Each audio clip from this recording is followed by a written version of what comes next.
Acompáñeme al libro de Hechos, capítulo 1, versículo 8. Hechos, capítulo 1, versículo 8. Déjeme conversarle un par de cositas antes de presentarle el tema de hoy.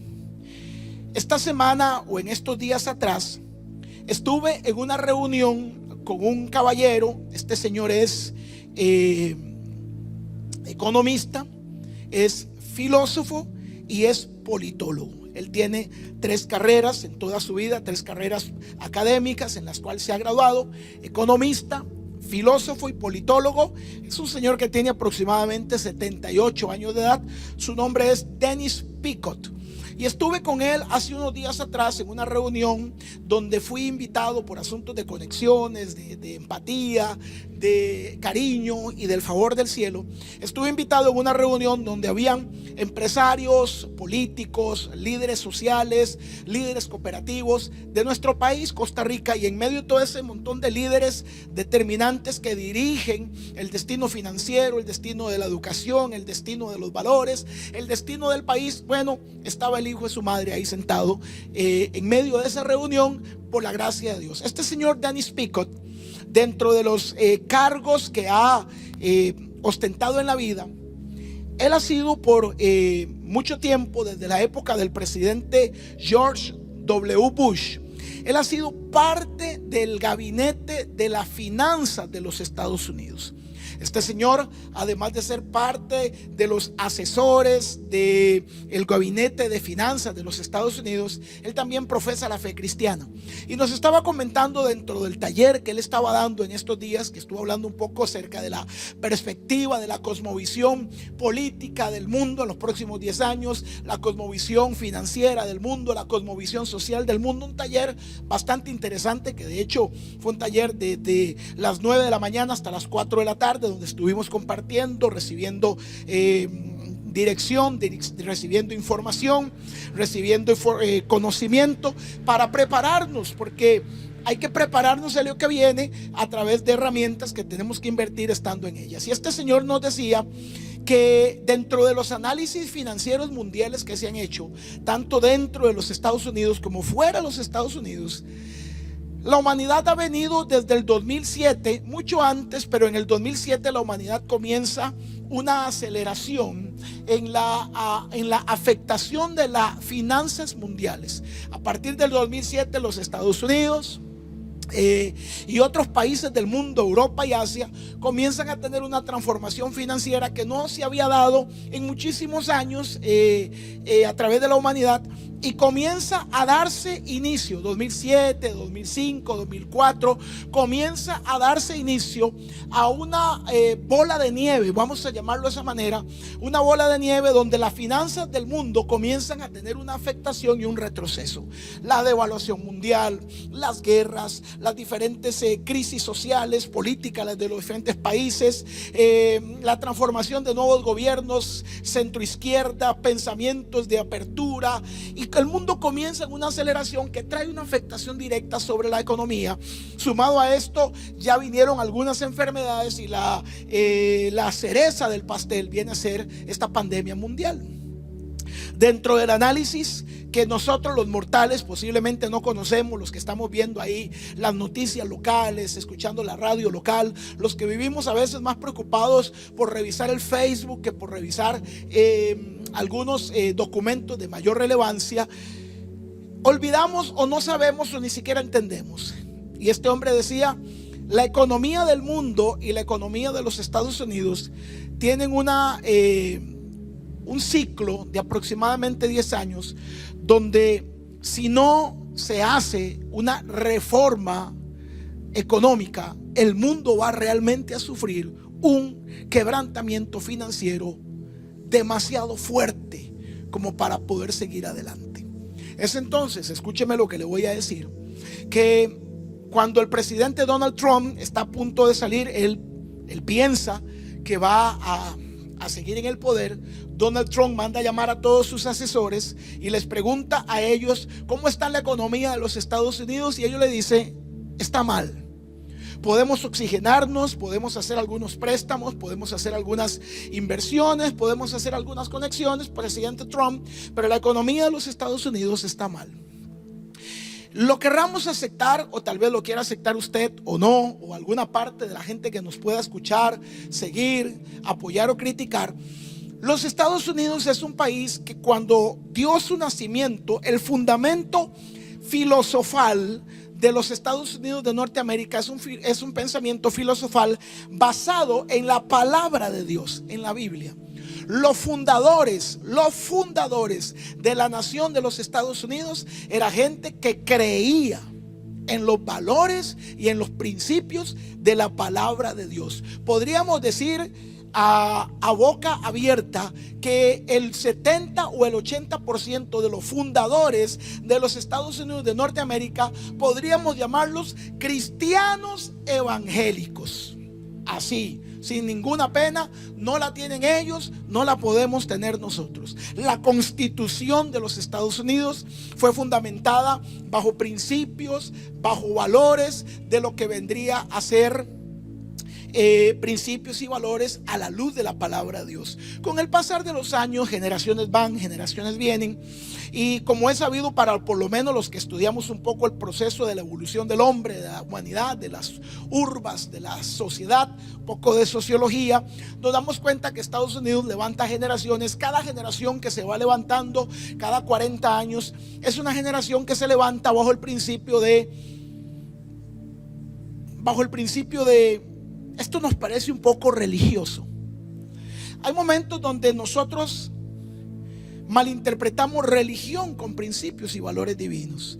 Hay momentos donde posiblemente a conveniencia decimos: es que me parece que esa predicación o esa enseñanza o esa postura es un poco religiosa. Tal vez no es que sea religiosa, tal vez es que está en la Biblia, y de alguna manera u otra algunas personas, no queriendo obedecer lo que Dios dice, salen por la tangente diciendo: eso es demasiado extremista y religioso. Estados Unidos fue perdiendo de alguna manera u otra el temor a Dios, fue perdiendo el respeto de Dios.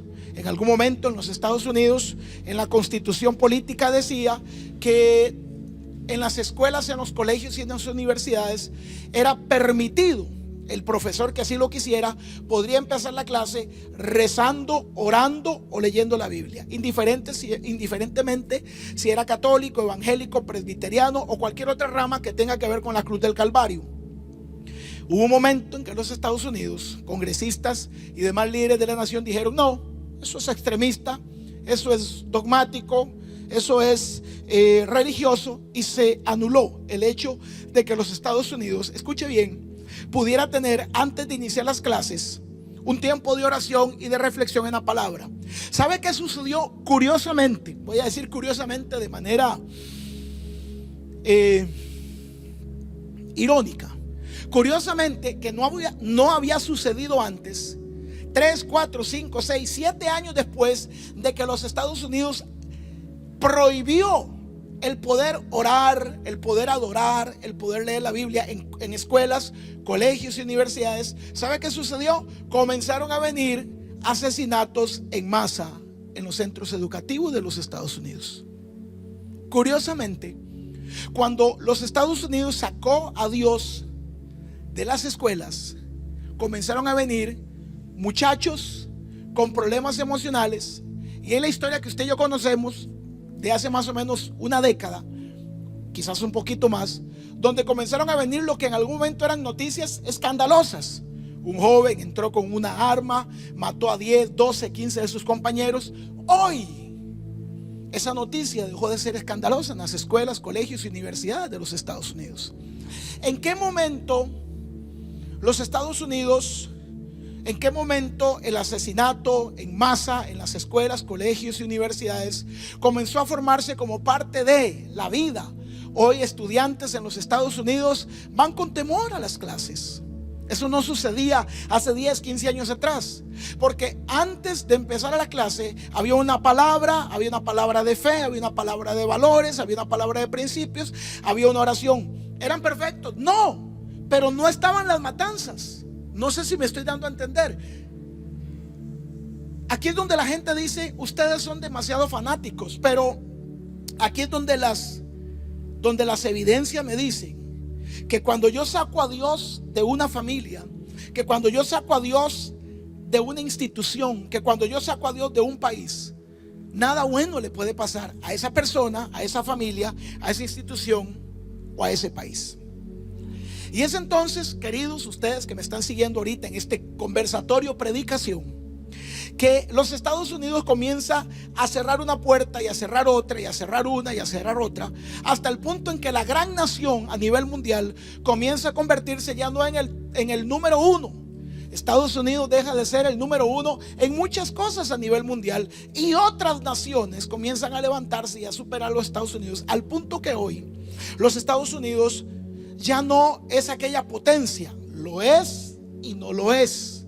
No es aquella potencia. Ya hay 2 o 3 potencias adelante de los Estados Unidos. Hay 2 o 3 potencias en finanzas, hay 2 o 3 potencias en ejército, hay 2 o 3 potencias en producción empresarial.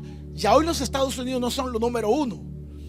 Y es entonces cuando llegan los consejeros de Donald Trump y le dicen, uno de los tantos consejeros que tiene Donald Trump dentro de su gabinete de asesores financieros, y le dicen: desde que los Estados Unidos comenzó a sacar a Dios de sus leyes, la nación de los Estados Unidos comenzó a decaer en valores, en moral, en políticos y en finanzas.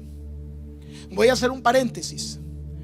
Qué interesante que si usted hace un estudio analítico, se dará cuenta que en América Latina los países que comenzaron a sacar a Dios, no de la política, no estamos hablando de política, los países que comenzaron a sacar a Dios dentro de sus leyes como una ley de valor y de principio, autorizando, es ni siquiera obligando, autorizando, permitiendo que la palabra de Dios fuera predicada en colegios, que la palabra de Dios fuera enseñada en escuelas, que la oración fuera abierta en cualquier lugar, con la misma, escúcheme, con la misma libertad que grupos minoritarios pueden poner un servicio sanitario para él o para ellas, entrando con toda libertad, con la misma libertad que ellos podrían hacer eso. Y no tengo ningún problema, porque al final de cuentas cada uno determina el destino que quiere para su vida y para su cuerpo. Pero con esa misma libertad que los gobiernos de nuestros países de América Latina se han desvelado para que ciertas leyes de igualdad de ideología se den. La pregunta es: ¿por qué algunas leyes de igualdad de ideología se pueden dar? ¿Y por qué entonces tenemos que prohibir la ideología de adorar, de leer la palabra? Y me llama mucho la atención que países como Argentina, que países como Venezuela, que países como Perú, que países como Brasil, va contando, y que países como Costa Rica, que se han empeñado de alguna manera de sacar a Dios de sus leyes, han entrado en un decaimiento social, moral, ético, político y financiero. ¿Casualidad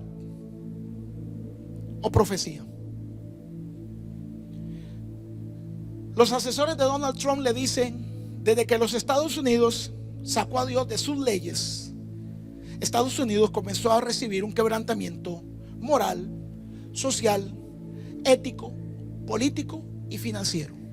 Y estos hombres, algunos de estos asesores de Donald Trump le dicen, en la Biblia está escrito, que el país que se aleje de Dios, en la Biblia está escrito que el país que se aleje de Dios será o recibirá las consecuencias de lo que la Biblia llama cielos cerrados. Y cielos cerrados es cuando las oportunidades buenas no llegan. Cielos cerrados es, de alguna manera, perder el favor de Dios. Cielos cerrados tiene que ver en la Biblia con perder la protección de Dios. Cielos cerrados en la Biblia tiene que ver con aquella persona que trabaja 10, 15, 20 años, pero no termina a salir de un ser. Porque los cielos, al estar cerrados, significa el hombre no tiene un respaldo de Dios en lo que hace. Esos son cielos cerrados. Y algunos de los asesores de Donald Trump le dicen: búscate a un grupo de pastores que tengan principios y valores para que vuelvas a practicar un rompimiento. Esto no lo estoy inventando yo, me lo dijeron hace unos días atrás uno de los asesores actuales del gobierno de los Estados Unidos. Estados Unidos, antes de este nuevo gobierno de los Estados Unidos es más un promotor del cerrar la iglesia, de cerrar la adoración, de quebrantar los altares, que de poder proseguir hacia la búsqueda de un agrado con Dios.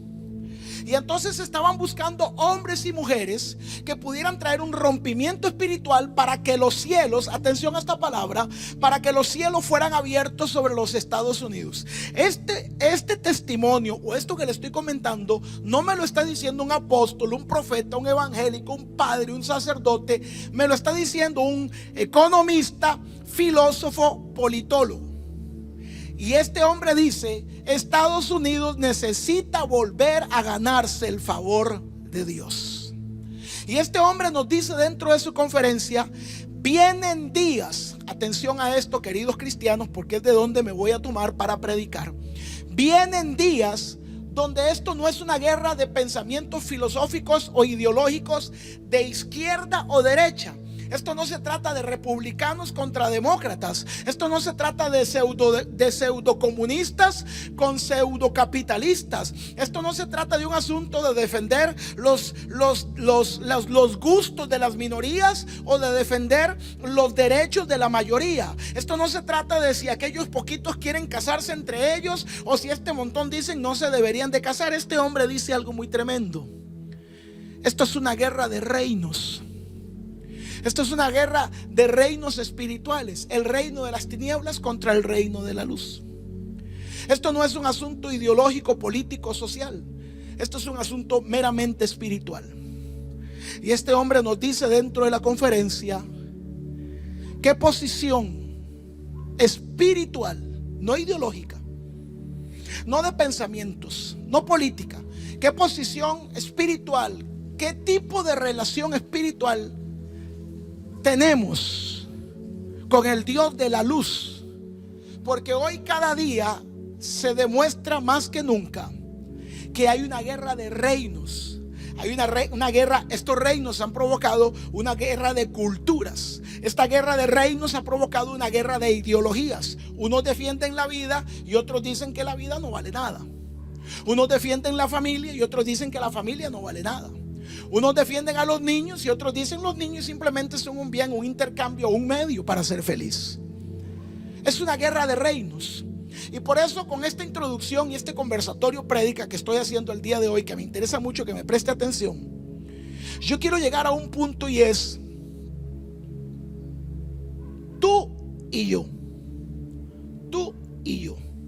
los que estamos acá en el set y yo, ¿qué posición estamos asumiendo y qué posición vamos a asumir en los próximos 10 años en el rescate de los valores, los principios? Ojo, no estoy hablando de doctrina, de los valores y los principios y la ética que se ha perdido en nuestros países. ¿Qué posición vamos a asumir? Este mensaje de este día va dirigido para esos hombres y mujeres por lo menos el día de hoy, no es un mensaje muy abierto. El mensaje de hoy va dirigido para hombres y mujeres que me dicen a mí: yo soy cristiano. Indiferentemente si es católico, evangélico, presbiteriano, bautista, metodista, yo soy cristiano. Yo creo que Jesús de Nazaret es el Salvador del mundo y un día le entregué mi vida a Jesús, reconociendo que Jesús es mi Salvador y mi Señor. Este mensaje de hoy va dirigido a todo cristiano de buena voluntad, cristiano de llama ardiente o cristiano de llama caída, pero que en su corazón, que si yo me lo topo en la calle, o que si yo en este momento le digo: tú eres cristiano, no que usted me diga: soy un mal cristiano. No le estoy preguntando si es un buen cristiano, no le estoy preguntando si es un mal cristiano, no le estoy preguntando si es un cristiano apasionado, no le estoy preguntando si es un cristiano que le cuesta seguir a Dios, no le estoy preguntando si es un cristiano que ora mucho o que no ora mucho. La pregunta es: si yo hoy me pusiera delante suyo y le pregunto: ¿usted es cristiano? Y usted me dice: sí, don Víctor, yo soy cristiano. Entonces usted necesita regalarme los próximos 20 minutos de su vida. Hechos capítulo 1, versículo 8. Jesús está hablando con los discípulos, quienes son la representación de lo que vendría a ser la iglesia cristiana. Hechos 1:8. Jesús está hablando con los discípulos que vendrían a ser la representación de la iglesia cristiana. O sea, los discípulos de Hechos 1:8 son la representación de todo hombre y toda mujer que me dice en este día: yo, don Víctor, no voy a negar mi fe. No le voy a negar si soy un flojo, si me cuesta, si no me cuesta, pero no voy a negar que yo soy cristiano. Yo creo, no que usted me diga yo creo en Dios, no, yo creo en Jesús como Hijo de Dios, Salvador del mundo. Yo lo creo. Y entonces Jesús le está hablando a un grupo de hombres que en lugar de Pedro podría estar usted, en lugar de Juan podría estar yo, en lugar de María podría estar aquella, en lugar de Tomás podría estar otro, pero somos nosotros los que un día creímos que Jesús es Hijo de Dios, Salvador del mundo. Y Jesús le dice a los cristianos: ustedes recibirán poder. Ustedes recibirán poder. O sea que ustedes recibirán poder cuando el Espíritu Santo venga a su vida. Ustedes recibirán poder cuando el Espíritu Santo venga a su vida. Según lo que yo leo acá, este poder del que habla Jesús no lo tiene todo el mundo.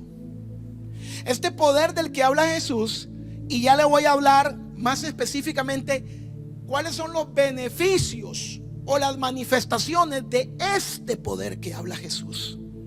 Porque Él dice: ustedes recibirán poder cuando el Espíritu Santo venga sobre ustedes. Atención lo que dice: y los capacitará para que hablen de mí en Jerusalén, en Judea, en Samaria y hasta el último rincón de la tierra. Voy a leer de nuevo porque este verso tenemos que leerlo despacio. Ustedes recibirán poder. ¿Cuándo? Cuando venga sobre ustedes, cuando venga a su vida el Espíritu Santo. Antes de seguir leyendo, le tengo una pregunta. ¿Alguno o alguna sabe cuándo es que el Espíritu Santo viene a mi vida? Cuando yo reconozco, el día que usted reconoció que Jesús es Hijo de Dios, Salvador del mundo, y que usted abrió la boca para decir: yo, Víctor Palomo, reconozco que Jesús es el Hijo de Dios, Salvador del mundo. Yo te entrego mi vida, perdona mis pecados, inscribe mi nombre en el libro de la vida, no lo borres nunca más de él y hazme parte de tu reino. Amén. Ese día el Espíritu Santo entró en su vida. No es verdad, con todo respeto lo digo, se ha fantaseado mucho con la figura del Espíritu Santo. En los años 70, en los años 80, en los años 90 y aún en la actualidad hay comunidades cristianas que dicen que cuando el Espíritu Santo viene a la vida de una persona, esa persona tiene que moverse, tiene que gritar, tiene que llorar, tiene que hablar en lenguas extrañas. A veces pasa, pero no es la norma. No es la norma bíblica. La norma bíblica es que cuando usted reconoce a Jesús como Salvador y lo confiesa, en ese momento usted recibió al Espíritu Santo. Y dice: ustedes recibirán poder cuando el Espíritu Santo venga a ustedes.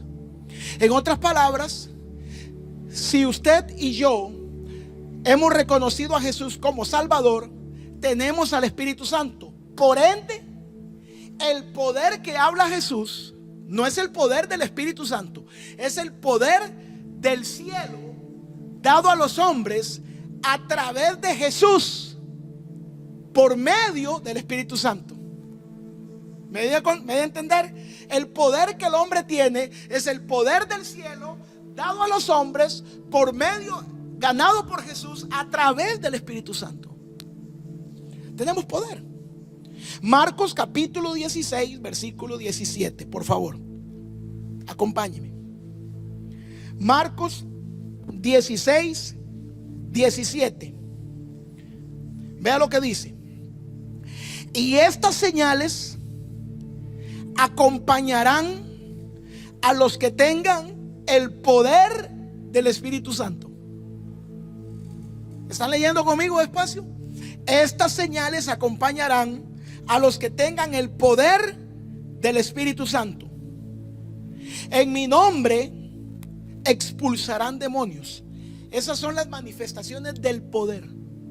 El poder que los cristianos tienen es un poder tan suficiente que si alguien está siendo atormentado por un espíritu de suicidio, ese cristiano tiene el poder de orar por esa persona y ese espíritu de suicidio se tiene que ir, no por la oración bonita, no por la oración fea, no porque ore específicamente, no porque ore. El espíritu inmundo no se va porque usted ore bonito, se va porque usted tiene poder.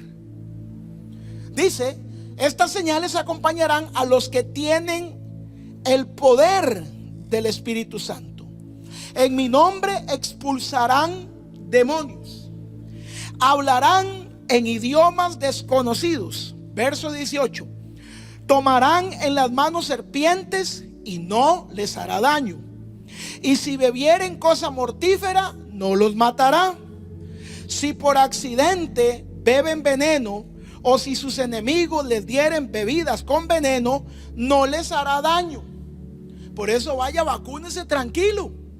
Si la vacuna es una bebida venenosa del enemigo para su vida y usted tiene el Espíritu Santo y tiene el poder de Dios, quiere decir que aunque a usted le inyecten veneno, a usted no le va a hacer ningún daño. Y si la vacuna realmente era una medicina, pues bendito sea el Señor, está vacunado. ¿Usted me entiende?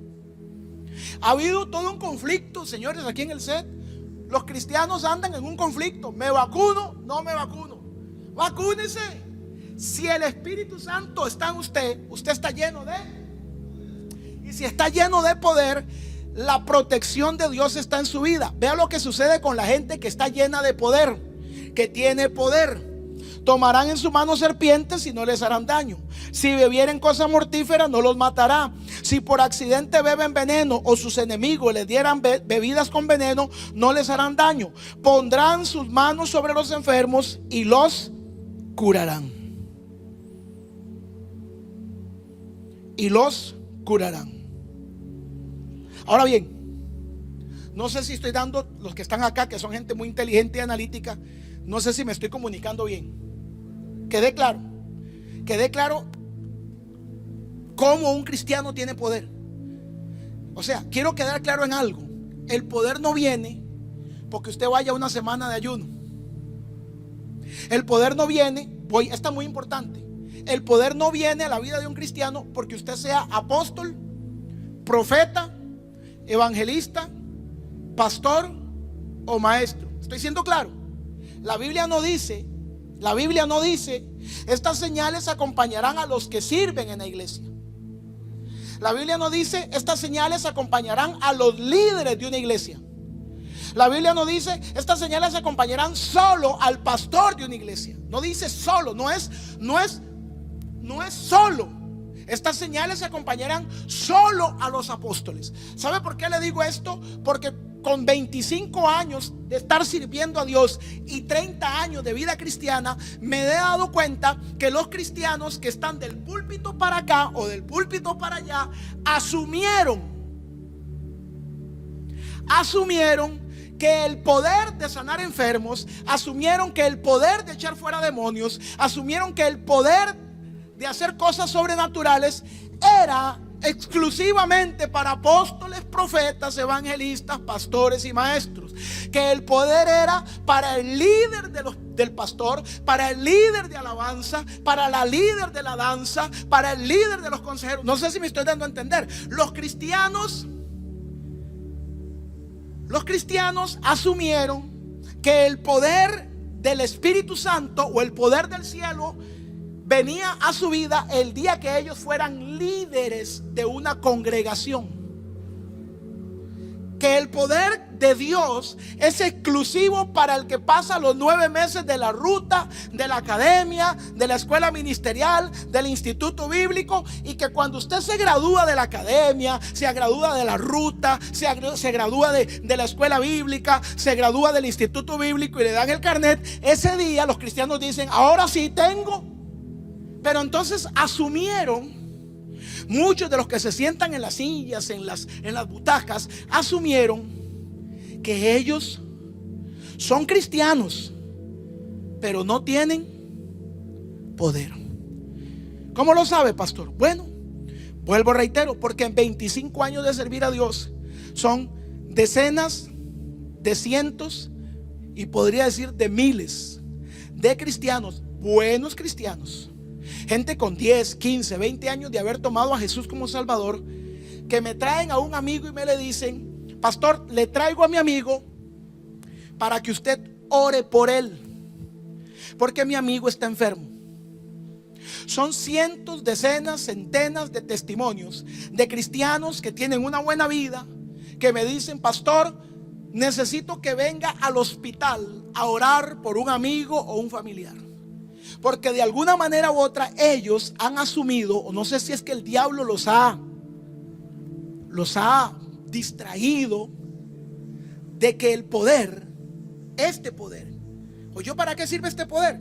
Este poder sirve, dice, estas señales acompañarán a los que tengan el poder. En mi nombre echarán fuera demonios, hablarán en idiomas desconocidos, tomarán en las manos serpientes y no les hará daño. Si bebieren cosa mortífera no los matará. Y si por accidente beben veneno o sus enemigos les dieran veneno a tomar, no les hará daño. Pondrán las manos sobre los enfermos y los curarán. Esas son las señales del poder. Esas son las señales, esas son las manifestaciones del poder que Dios me ha dado a mí, Víctor Palomo, como pastor, a usted como camarógrafo y productor, don Rodolfo Marín, a usted, doña Karen, a usted, don Josué, a usted, a cada uno de los que estamos aquí, Samuel, Pablo, don José, todos ustedes el día que tomaron a Jesús como su Salvador, tienen el mismo poder que me ha sido puesto a mí. La diferencia no es que yo soy pastor. No hay diferencia. No es la posición ni es el título. Es la cruz. ¿Me estoy dando a entender? Es la cruz la que te da acceso al poder. Ahora escúcheme bien. El poder de Dios en tu vida y en la mía, el poder de Dios en tu vida y en mi vida puede ser usado de tres maneras. Anótela. El poder de Dios, el poder que Dios te da, que es un poder de influencia, que es un poder para sanar enfermos, que es un poder para echar fuera demonios, que es un poder para que lo sobrenatural trabaje en mi vida. Ese poder que Dios nos ha dado, usted y yo lo podemos usar para tres cosas: para bien, para mal o para nada. Hay el poder que Dios te ha dado y me ha dado. Tú y yo lo podemos usar solo para tres cosas: para bien, para mal o para nada. David, el rey David, era un desconocido. Nadie creía en él. No tenía un destino. El profeta viene en nombre de Dios y lo escoge. ¿Quién lo escogió? ¿El profeta o Dios? Dios. Le derraman aceite a David, señal de que David es un escogido. Cuando le derraman el aceite a David, en ese momento, que era el Antiguo Testamento, David recibe poder del cielo. Dejó de ser un pastorcillo, se transforma en un mata gigantes y más adelante se transforma en un rey. ¿Producto del talento de David? No. ¿Producto de la inteligencia de David? No. Producto del poder que había recibido. David deja de ser pastorcillo insignificante y se vuelve el hombre. David se vuelve, ¿quién es el hombre más poderoso en un reino? El rey. ¿Y qué se vuelve David? Rey. ¿Para qué usó David el poder?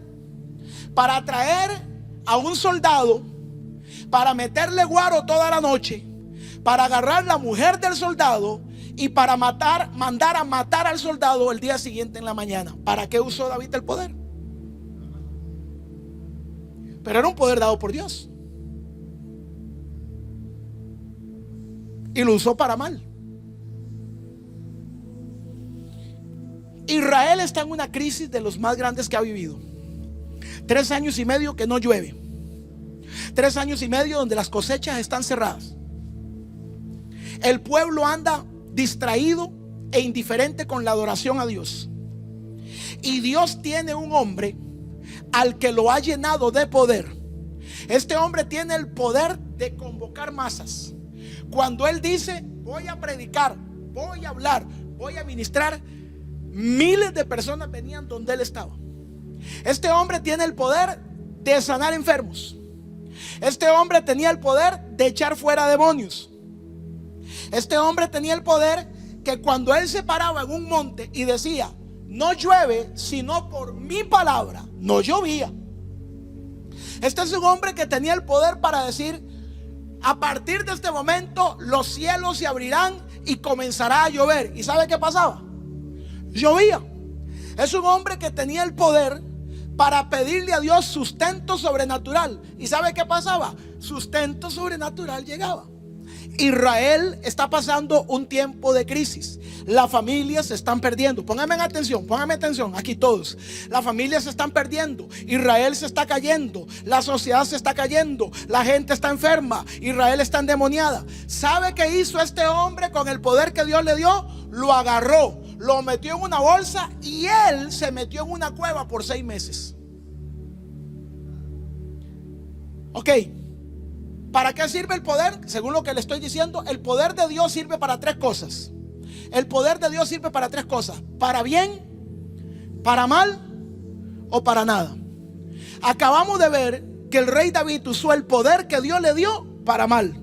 Y acabamos de ver al profeta Elías en el tiempo más difícil de la nación, donde había un hombre lleno de poder, donde había un hombre que podía echar fuera demonios, donde había un hombre que podía sanar enfermos, donde había un hombre que podía cambiar vidas, donde había un hombre que podía cambiar matrimonios, donde había hombres que podían cambiar gentes. Y ese hombre tomó el poder de Dios, lo metió en la cueva del temor, lo que metió en la cueva de la indiferencia, lo metió en la cueva de la comodidad, la metió en la cueva del descuido. En cualquiera de las 4 cuevas lo metió. Pero ¿sabe qué hizo este hombre con el poder?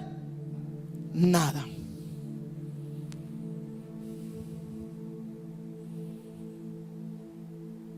Entonces, escúcheme bien. Hace mucho tiempo para acá, hace un tiempo para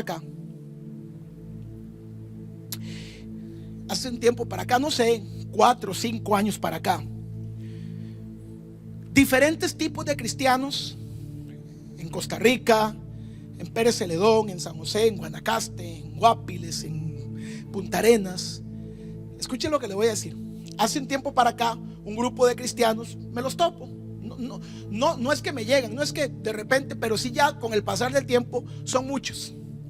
Y muchos cristianos me hacen la siguiente pregunta: pastor, le puedo hacer una pregunta. ¿Usted desde cuándo es cristiano? Bueno, a mí me llevan a la iglesia hace 30 años. Usted estuvo a finales de los 80, se mandó toda la década de los 90. Sí, claro que sí. ¿Usted se acuerda cómo eran las iglesias en aquel tiempo? Sí, lo que llamamos un pentecostalismo escandaloso, sí. Y la pregunta que me hacen es: pastor, ¿por qué en estos tiempos no se ven liberaciones de demonios y sanidades como se veían en aquel tiempo? Esa es la pregunta que muchos cristianos me hacen. ¿Por qué en estos tiempos no se ven liberaciones de demonios y sanidades como se veían en aquellos años? Quiero hacer un paréntesis. Tampoco que en aquellos años se veían mucho. O sea, lo que pasa es que eran más escandalosas y generalmente era la misma hermana que pasaba endemoniada todo el año. Entonces se manifestaba en diferentes cultos y era como el escándalo de la iglesia. Pero bueno, cierro paréntesis. Me preguntan: ¿por qué en estos tiempos no se ven liberaciones y sanidades como las que se veían en aquellos años? Y entonces, un día yo le pregunté a Dios: Señor, ¿por qué en estos tiempos no se ven sanidades y liberaciones como se veían en aquellos años? Y Dios me respondió: porque mi pueblo no usa el poder.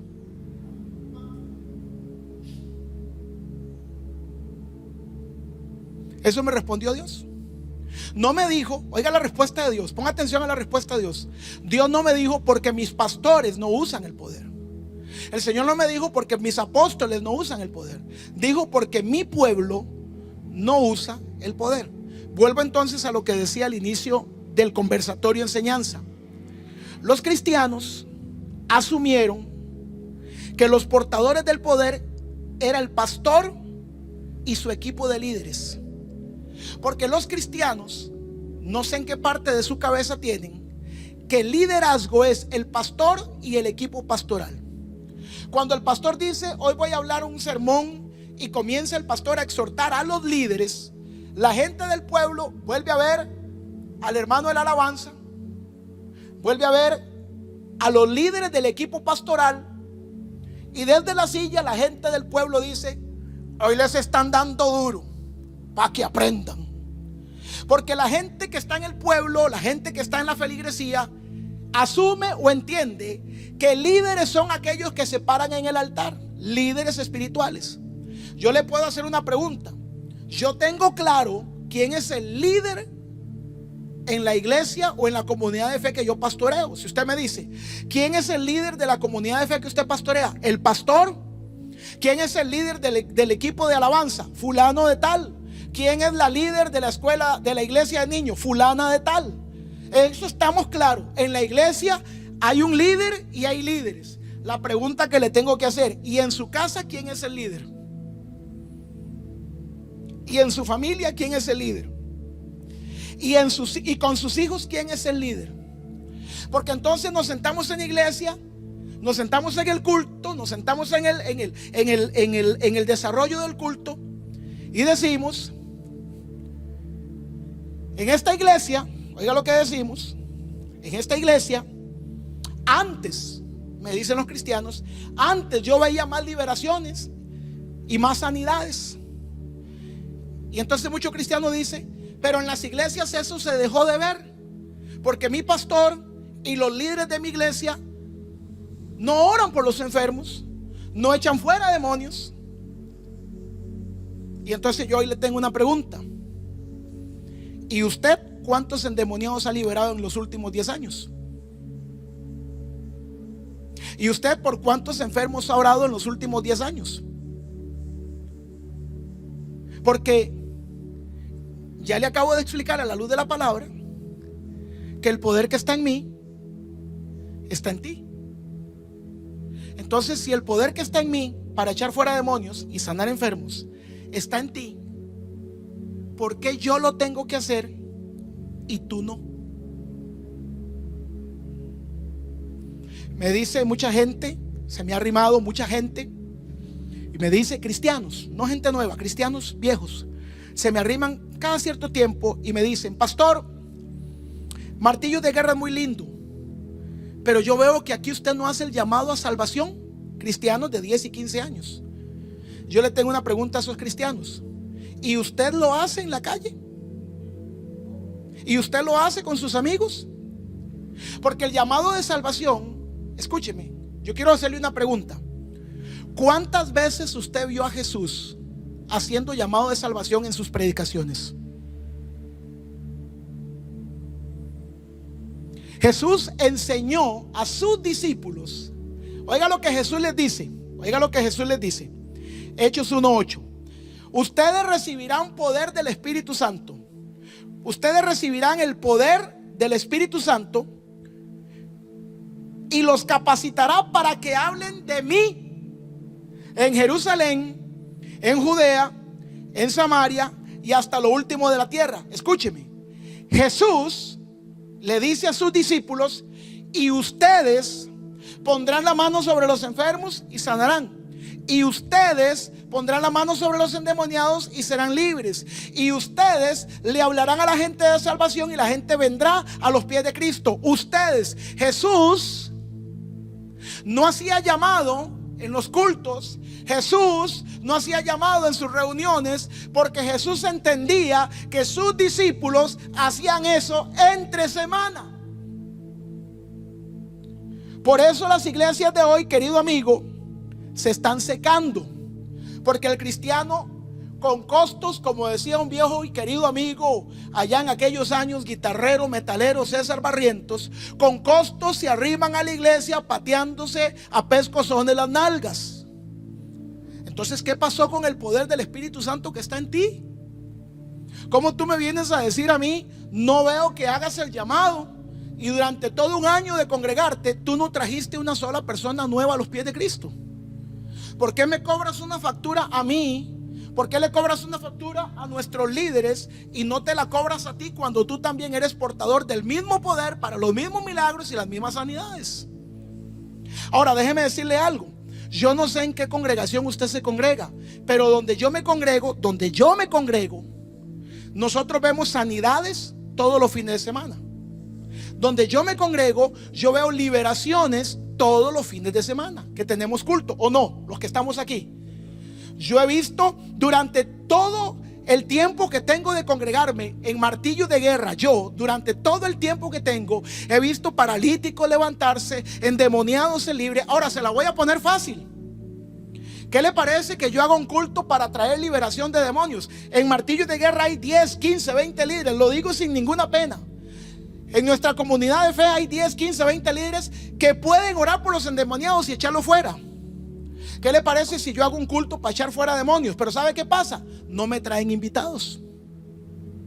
Me llegan los mismos de siempre. Vamos a hacer una reunión para echar fuera demonios. Llegan 300, llegan 500, llegan 1000. ¿Cuántos vienen nuevos? 1, 2, 3. ¿Y los demás? Son cristianos que vinieron a la reunión de liberación porque tienen el poder del Espíritu Santo en el tercer nivel. ¿Se acuerda cuáles son los 3 niveles del poder? El poder se usa para 3 cosas: para bien, para mal o para nada. Y hay cristianos que tienen el poder del Espíritu Santo en el tercer nivel: para nada.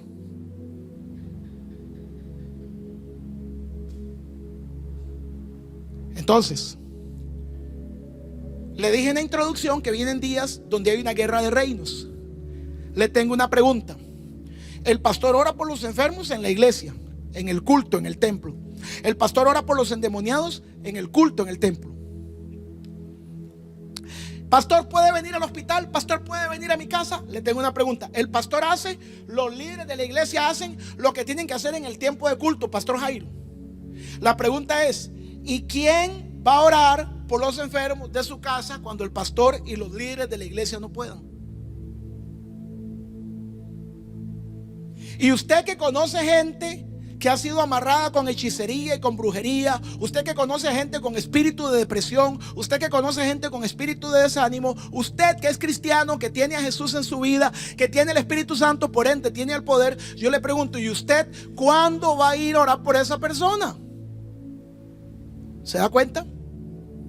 Le respondo la pregunta, pastor, ¿por qué no se ven liberaciones y sanidades como en los años 90?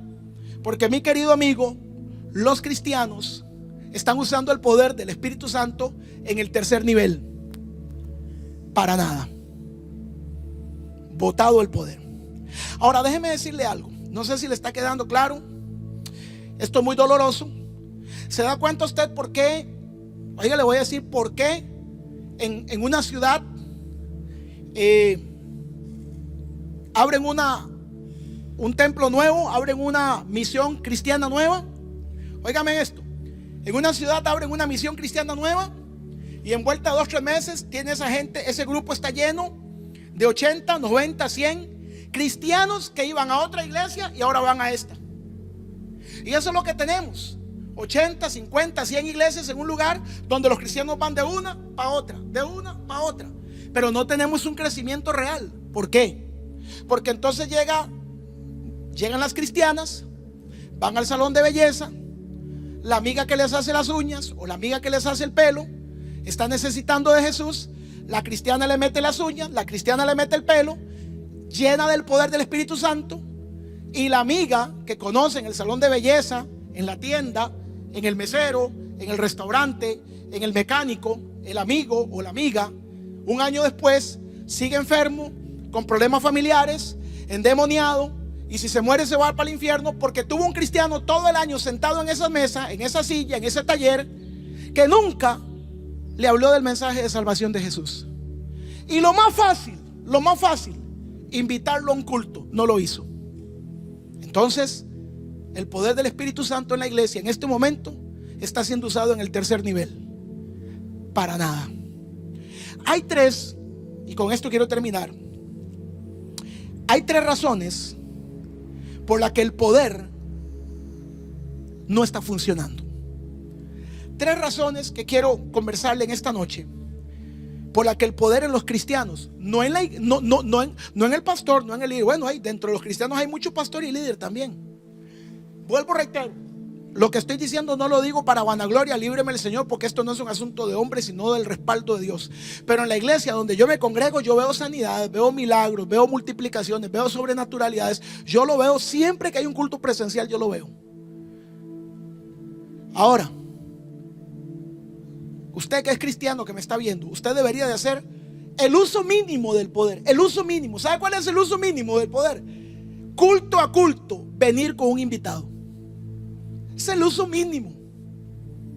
El uso mínimo. ¿De qué entonces, don José? ¿Para qué quiere poder? No evangeliza, no ora por enfermos, no abre grupos de estudio, no visita hospitales, no visita cárceles, no da de comer a los indigentes, no habla de Cristo y no invita a la gente. ¿Para qué quieren poder, Jairo? Pero entonces vamos al culto, vamos a la iglesia y decimos, qué raro, en esta iglesia hace tiempo que no crece. ¿Cómo va a crecer, mijo?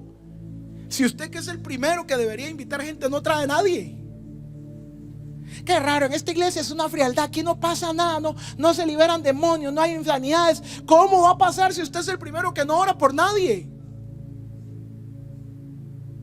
Ay, la iglesia sí está mal, algo de mal está haciendo el pastor. Solo el pastor está haciendo algo malo. ¿Y su poder? ¿Qué está haciendo usted con su poder? Hay tres razones por las cuales el poder del Padre no funciona en la vida de los cristianos. ¿Me permite?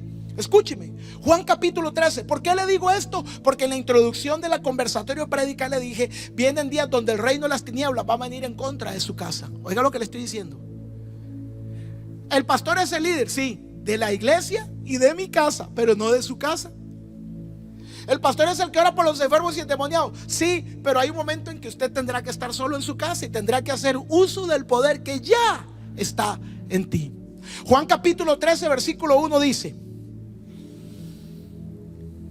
antes de la fiesta de la Pascua, Jesús sabía que había llegado la hora de que Él dejara este mundo para ir a reunirse con el Padre. Él siempre había amado a los suyos, a los que estaban con Él en este mundo, y los amó hasta el final.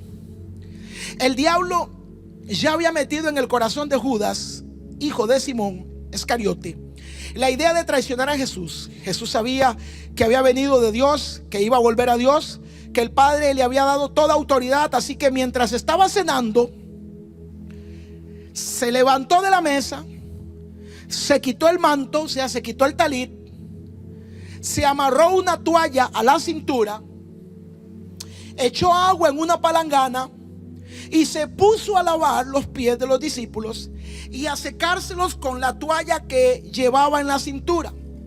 Cuando iba a lavarle los pies a Simón Pedro, este le dijo: Señor, ¿tú me lavarás los pies a mí? Jesús le contestó: ahora no entiendes lo que estoy haciendo, pero después lo entenderás. Pedro le dijo: jamás permitiré que me laves los pies. ¿Por qué le dice eso Pedro? Por una sencilla razón: tú eres el maestro y yo soy el discípulo. Jamás el maestro le lava los pies a un discípulo. Jamás los reyes le lavan los pies a los súbditos. Pedro tiene el concepto del reino metido en la cabeza clarito. Pedro dice: jamás, escúcheme lo que le dice Pedro a Jesús: tú me traes un café, jamás me voy a tomar ese café. Yo estoy aquí para servirte a ti. Yo estoy aquí para llevarte el café, no para que tú me lo traigas a mí. Yo no estoy aquí. Pedro lo tiene claro. Tú jamás me vas a lavar los pies porque tú eres el maestro, tú eres el Señor, yo soy el discípulo, yo soy el servidor. Tú no me puedes lavar los pies a mí. Respondió Jesús y le dijo: el que está recién bañado no necesita lavarse más los pies, porque está todo limpio. Y ustedes están limpios, aunque no todos. No todos están limpios, porque sabía quién le iba a traicionar. Después de lavarle los pies, Jesús volvió a ponerse el manto. Recuerde que el manto da una posición. Se sentó otra vez en la mesa y les dijo: ¿entienden ustedes lo que yo he hecho? ¿Ustedes entienden lo que yo estoy haciendo? Todos se vuelven a ver la cara y dicen: no. Y les dice Jesús, verso 13: ustedes me llaman maestro y me llaman Señor, y tienen razón, porque yo lo soy. Y les dice Jesús: pues si yo, siendo el maestro y siendo el Señor, les he lavado a ustedes los pies, también ustedes deben lavar los pies unos a otros y al mundo. Verso 15, esta está mortal. Verso 15: yo les he dado el ejemplo para que ustedes hagan lo mismo que yo he hecho. ¿Sabe por qué Pedro no quería que le lavaran los pies? Porque él no estaba dispuesto a lavarle los pies a nadie. Pedro quería repetir el patrón del liderazgo: soy líder para que me sirvan, no para servir. De eso están llenas las iglesias.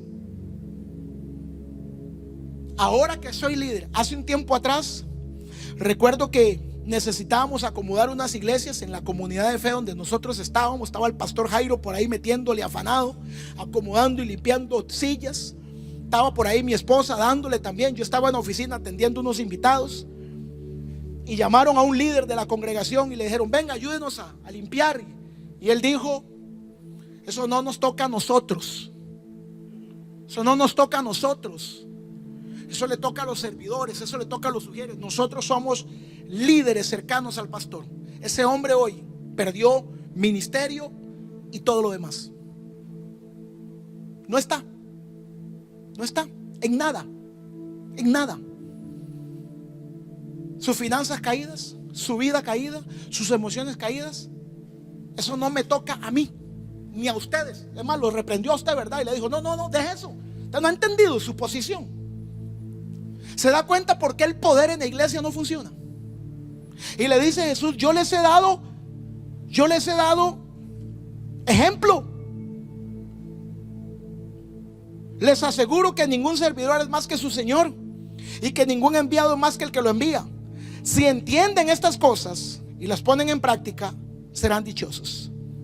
Hay tres razones por las cuales el poder del Espíritu Santo no está funcionando en la iglesia. Número uno, porque los cristianos, no estoy hablando de los líderes, no estoy hablando, vuelvo y reitero, sáquese de la cabeza esa idea jerárquica donde solo el pastor y el equipo pastoral son los líderes. No estoy hablando del equipo pastoral, no estoy hablando del pastor, estoy hablando desde el pastor hasta usted que se congrega una vez al mes. ¿Sabe por qué el poder del Espíritu Santo no está trabajando en el mundo? ¿Sabe por qué el poder del Espíritu Santo no está sanando enfermos? Le voy a dar la respuesta: pastor, ¿por qué será que hace tiempo no se ven sanidades, milagros y prodigios como se veían antes? ¿Sabe por qué? Porque los cristianos no están dispuestos a ser servidores. Queremos que nos sirvan, pero no queremos servir, porque el servicio toca un principio que se perdió en la iglesia. El servicio perdió el principio del sacrificio. Hoy nadie se quiere joder, ¿o no? Hoy la gente no se quiere joder, por eso no quieren servir. Y como no quieren servir, el poder de Dios se manifiesta en gente que sirve.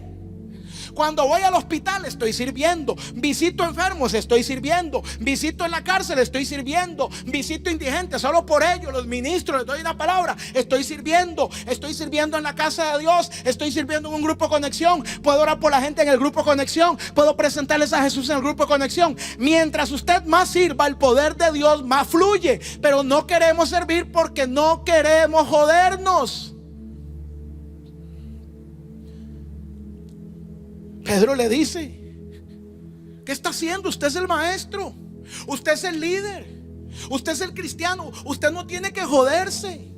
Y Jesús le dice: les voy a dar un ejemplo cómo el reino de Dios funciona. El reino de Dios funciona. Dice Jesús: se levantó de su campo, ojo, se quitó el manto era su posición, se amarró un delantal, cogió una palangana y se fue a joder, a lavar patas, a limpiar pies. Si no hay servicio, no hay poder.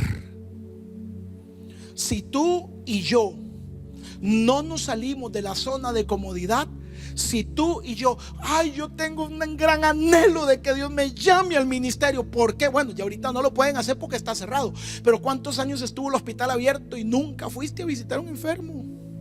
Yo tengo unas ganas de que Dios me use de una manera grande. Mira, tenés la palabra, tenés la sabiduría, tenés al Espíritu Santo, tenés carro, tenés casa, tenés una oficina, tenés recursos.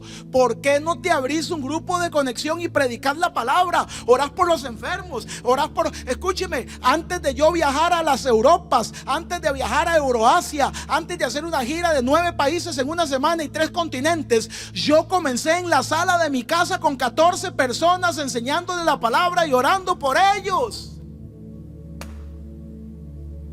Es que, hermano, hoy todo el mundo quiere el boleto de primera clase, pero no quieren servir. La semana pasada le decía a la comunidad, a la iglesia, estaba predicando y en eso se nos fueron, tuvimos problemas de electricidad y se iba la electricidad y volvía, y yo predicando con micrófono y sin micrófono, y yo le decía a la gente de producción: tranquilos, no se afanen.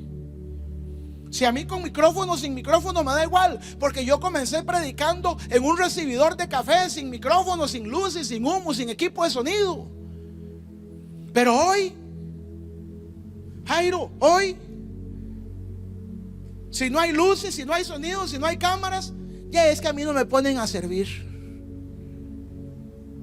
Óigame, yo conozco cristianos que usted les dice: hermano, le apuesto lo que quiera. Pastor, es malo apostar. Y también es malo ir a la iglesia un año sin llevar almas y usted no se juzga. ¿Ah?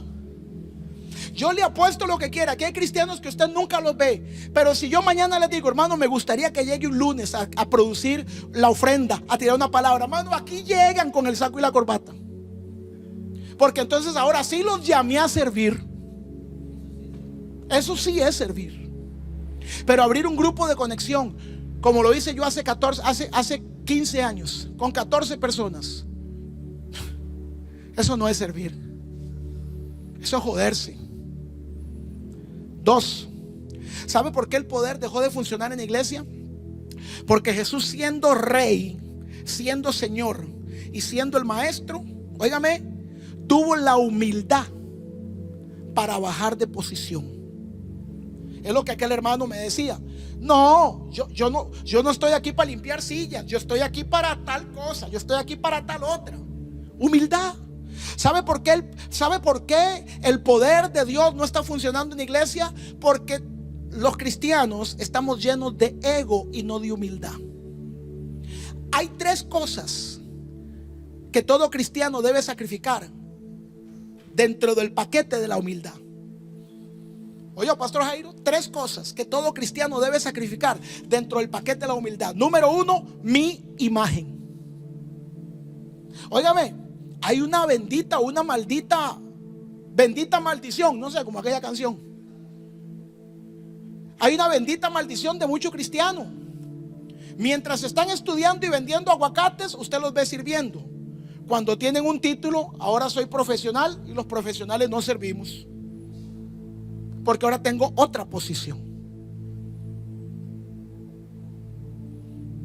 El poder dejó de fluir porque la humildad ha desaparecido del corazón de los cristianos. Hay que sacrificar 3 cosas: imagen, gustos. Pastor, es que a ver, ¿cómo se lo digo para que no se sienta mal, pastor? Para que no se ofenda, para que no me malinterprete. Pastor, vea, es que ahí donde usted me quiere poner a servir, es que ahí a mí no me gusta. Es que, a ver, pastor, ¿cómo le digo? Es que usted me quiere poner a servir con José y con Jairo, pero es que a mí no me gusta andar con ellos. Es que yo no me llevo bien con ellos. Dígame una cosa: ¿usted cree que a Jesús, siendo el rey del universo, calles de oro, mar de cristal, tronos de diamantes, tronos de piedras preciosas, usted cree que a Jesús le gustó nacer en un pesebre con caca de vaca? ¿Usted cree que Jesús estaba cómodo caminando de 10 a 15 kilómetros todos los días en caminos pedregosos? En estos días, un pastor amigo mío me dijo algo, y me dijo: descubrí algo. Y me dice: descubrí algo. Cuando tú estás en un equipo de trabajo en una iglesia, y estás en un equipo de trabajo donde no quieres estar, ese es el lugar donde tienes que estar. Porque ahí es donde Dios te tiene. Porque cuando estás con todos los que quieres que estar, se llama zona de comodidad, y Dios nunca entrega llamados bajo zonas de comodidad. Tengo que sacrificar mi imagen, mis gustos y mi posición. Mi imagen, mis gustos y mi posición. Escúcheme. Hace muchos años estaba yo empezando el llamado de Dios, la asignación de Dios. Está haciendo tarde ya, ¿verdad? Santo Jehová. Hace muchos años estaba yo empezando el llamado de Dios, Y en aquellos años estaba de moda apóstol, profeta, evangelista, maestro. Y yo iba a los congresos, se iba aquí, iba allá, y la gente me decía: uy, yo le veo a usted perfil de profeta, y yo le veo perfil de apóstol, yo le veo perfil de pastor, yo le veo perfil a usted de evangelista, yo le veo todo junto y más. Y hermano, yo estaba joven en el evangelio, estaba empezando, y yo hacía unas encuestas así, y yo decía: voy a ver el perfil de Víctor Palomo. Y yo decía: hermano, sí, yo soy como profeta, evangelista. Y hermano, aquel afán que me tenía. Un día yo andaba afanado, pues yo decía: yo necesito identificar qué soy. Apóstol nunca me llamó la atención, pues yo decía: profeta, evangelista, maestro, ¿qué soy yo? ¿A dónde me ubico? ¿Cuál es mi llamado? ¿Cuál es mi unción? ¿Cuál es mi gloria? Y un día yo estoy en mi casa y tuve eso que uno no está ni dormido ni despierto, sino como una visión, un éxtasis. Hermano, yo era un carajo en un reino, de esos reinos lejanos de la Edad Media, ¿verdad? Yo vivía en un poblado, en una comarca, en un reino. Y yo me recuerdo que yo entraba, yo servía al rey. En aquel sueño que yo tengo, yo servía al rey. Y yo recuerdo que yo venía con una bolsilla para el palacio del rey. En el sueño, en la visión que yo tuve, ese sueño nunca lo olvidé. Hasta una canción le saqué. Y yo venía con un bolsillo. Y yo no entraba por la puerta principal del palacio, yo entraba por otras puertillas donde entraban los servidores del palacio. Yo llegaba, yo el sueño no tenía claro nada, o sea, lo voy contando el sueño como yo lo fui viviendo. Lo tengo tan lúcido, tan nítido, yo tengo hasta los aromas, los atardeceres. Podría escribir un libro de ese sueño. Y yo vengo entrando, ¿verdad?, al palacio con una bolsilla. Yo vivía en la comarca, en algún lugarcillo, subía al palacio, porque los palacios están ahí. Entraba a un cuartillo y sacaba de la bolsa, mano, me ponía. Y cuando yo me veía en el espejo, ¿sabe quién era yo? El payaso del rey, el bufón. Yo me veía en el espejo y yo decía: mira, yo soy el bufón del rey. Y algo me dice: sí, tú eres, así me llamaron en el sueño, el comodín del rey. El comodín del rey. Me ponía el traje de comodín, de bufón, hermano, y me iba por unos pasillos angostos. Yo no caminaba por los pasillos reales. Yo no caminaba, en mi sueño, yo no caminaba por donde caminaban los guerreros y los artesanos y el rey. Yo no sé si me están dando a entender. O sea, nosotros los servidores del palacio caminábamos por otros pasillos internos, donde eran pasillos angostos, donde no caminaba la gente importante. ¿Sí me estoy dando a entender? No caminaba la gente importante. Y yo a través de esos pasillos llegaba directamente a la recámara del rey. Yo tocaba la puerta, entraba y le decía: majestad, para lo que necesite. Entonces el rey me decía: vea, vaya, tráigame vino. El rey me decía: haga tal cosa. El rey me decía: vaya a la cocina. Y yo iba por los pasillos y hacía los mandados del rey. El rey me decía: cuénteme un chiste, baile, cánteme, hermano. Yo era el comodín para lo que el hombre me ocupara. Siempre, como yo era el comodín, el del agua, el de las payasadas, el de esto, ¿no? Yo siempre estaba donde estaba el rey en el sueño. Y recuerdo que un día yo estoy en el sueño, yo estoy en una esquina. Siempre me metían en una esquina donde no me viera, pero yo tenía que estar en un lugar donde el rey me veía. Si usted es líder de un pastor, usted tiene que sentarse donde su pastor lo vea. No se vaya a sentar allá, porque si usted es un servidor, los servidores no pueden estar allá, tienen que estar aquí. Para si usted ocupa algo, que el servidor se mueva. Eso me lo dejó el sueño. Y yo estaba puesto en una esquina, pero yo siempre tenía visión del rey. Yo siempre sabía dónde estaba. Yo sabía cuando el rey hacía una mano, yo sabía era vino. Cuando el rey movía una mano, yo sabía era agua. Hermano, hay pastores que hoy le dicen a un líder, le hacen todas las señales, hermano. Y el líder no supo ni qué le estaba diciendo el pastor, porque no conocen a sus pastores. Yo estoy en una reunión con el rey, está reunido el rey con los guerreros. El rey no estaba siendo sitiado por un ejército, y todos los guerreros decían: no sabemos cómo entrarle, el rey no está ahí, el ejército está allá, el rey no está sitiado, todo está sitiado. Los príncipes, los guerreros, todo el mundo, nadie sabía cómo entrarle. Cuando todos se fueron, el rey se quedó muy asustado, muy preocupado. Se fue para su recámara, me mandó a llamar. Yo llegué a la recámara en el sueño, y estando yo ahí viéndolo muy angustiado, me le acerqué con mucho respeto y le dije: majestad. El rey me vuelve a ver y me dice, y le digo yo: ¿le puedo hacer un aporte? El rey se me queda viendo y me dice: dígame. Y le digo yo: como yo camino por los caminitos del pueblo, yo conozco un lugar por donde podemos salir y sitiar al ejército. Y me dice el rey: ¿está seguro? Le digo: sí. Y me manda con un guerrero de los importantes. Yo lo llevo por el caminillo, lo saco por una parte del palacio, lo saco por una parte de la muralla, lo llevo y le digo: mire, allá está todo el palacio. Si ustedes vienen por aquí atrás, le caen por el rey y lo matan. Hermano, el rey mandó a un capitán de guerra. El capitán de guerra le dijo: es veraz lo que el comodín le está diciendo. Atacaron y ganaron. El rey no gana, el rey me recompensa. Y el día siguiente, cuando llego a trabajar, ¿sabe cuál fue mi nueva posición? El comodín del rey. Y me dice el rey: no te voy a poner espada ni te voy a poner armadura, porque tengo muchos guerreros pero muy pocos comodines. Y en eso yo despierto del sueño y el Espíritu Santo habla a mi corazón y me dice: tú estás afanado para saber si eres apóstol, profeta, evangelista, pastor o maestro. Y me dice el Espíritu Santo: en este reino hay muchos apóstoles, muchos profetas, muchos evangelistas y muchos maestros, pero no hay comodines. Y me dice el Espíritu Santo: si necesitamos algo en este reino, son comodines que hagan lo que el rey necesita que hagan. Si ocupa que predique, predica. Si ocupa que cante, cante. Si ocupa que ore, ora. Si ocupa que adore, adore. Si ocupa que toque batería, toco batería. Hay cristianos que si tú le... no, es que yo no nací para eso. No, es que yo no aprendí. Y el Señor me dijo: ese día cambió mi vida para siempre. Ese día ya no quise ir más a un instituto bíblico. Ese día me olvidé de todo. Ese día dije: seré el comodín del rey. Eso fue hace casi 20 años. Siendo el comodín del rey, he viajado por 3 continentes y más de 30 países. Siendo el comodín del rey. Dios necesita gente humilde que sacrifique su imagen, su gusto y su posición. Y por último, ¿sabe por qué el poder no está funcionando? Jesús les dijo: ejemplo les he dado. ¿Sabe por qué no está funcionando? Porque los líderes no están dando ejemplo. Líderes que no quieren limpiar sillas están enseñándole a la gente que enseñan que los líderes no limpian sillas.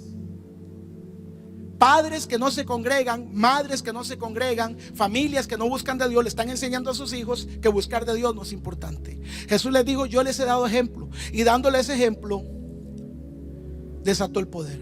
En estos días estaba viendo una película de reinos y había un reycillo muy malcriado, muy insolente. La gente no le ponía caso, pero era el rey de los 7 reinos. Y el chiquillo tiene que gritarle a la gente para que le haga caso. Usted me tiene que hacer caso. Y le dice un consejero: el rey que tiene que gritar, golpear la mesa, ofender a sus súbditos, levantar la voz y gritarle a su gente. Yo me acordé de uno que yo tuve. Me dijo: ese rey todavía no está listo para ser rey, porque si tienes que gritar para que te llamen la atención, eres cualquier cosa menos un rey. Porque los reyes no hablan con gritos, los reyes hablan con ejemplo. ¿Sabe por qué hemos dejado de percibir poder? Porque no estamos dando el ejemplo a la siguiente generación. ¿Sabe por qué la siguiente generación dejó de adorar? Porque no vieron a sus padres adorando. Hablo de padres naturales y padres espirituales. ¿Sabe por qué la siguiente generación dejó de echar fuera demonios y sanar enfermos? Porque no vio a la generación que estaba arriba hacerlo. Hoy usted y yo tenemos una gran asignación y un gran desafío. El reino de los cielos se ha acercado, el reino de las tinieblas también. Y este es el tiempo donde Dios está llamando a la iglesia y le está diciendo: es tiempo de asumir posición y es tiempo de desatar el poder. Hay 3 maneras de usar el poder del Espíritu Santo. ¿Para qué? ¿Para bien? ¿Para mal? ¿O para nada? Este es el tiempo en que usted tendrá que salirse de la cueva de Elías. Este es el tiempo que usted tendrá que salirse de la trinchera, tendrá que salirse del desierto. Este es el tiempo donde Dios está llamando a la iglesia. Pastor, ¿por qué no vemos liberaciones y sanidades como antes? Bueno, la pregunta ya se le respondí. La pregunta es: ¿cuándo usted va a desatar el poder que el Espíritu Santo ya puso en su vida? Padre, yo te doy gracias en este día. Bendigo la vida de cada hombre y cada mujer. Espero que esta palabra sea una palabra de activación, sea una palabra, Señor, que despierte a la iglesia, sea una palabra que despierte a muchos cristianos, y que a partir de esta palabra el poder del Espíritu Santo, el poder del cielo comience a fluir a través no solamente de pastores, profetas, apóstoles, líderes de alabanza, líderes de grupos, sino que el poder comience a fluir integralmente en todo y cada uno de aquellos que se dispongan a servirte, que se dispongan, Señor, con humildad a poner su posición, y que se dispongan, Señor, a ser hombres y mujeres de ejemplo en la activación del reino. Yo bendigo a cada uno de ellos, Señor. Espíritu Santo, no los dejes dormir. Espíritu Santo, toca sus corazones. Espíritu Santo, toca sus mentes. Espíritu Santo, toca sus vidas, Señor, y levanta una nueva activación, porque este es el tiempo donde el reino de las tinieblas se ha acelerado. Y el reino de los cielos necesita que sus baluartes, sus servidores, sus gladiadores, sus guerreros, esos hombres y mujeres con el manto del servicio, vengan a levantar una nueva generación, una nueva iglesia, una iglesia llena de poder. Padre, yo te doy gracias en este día y te doy gracias en el nombre poderoso de Jesús. Amén y amén. Dios me lo bendiga, Dios me lo guarde, Dios me lo proteja. Saque el poder que está en ti.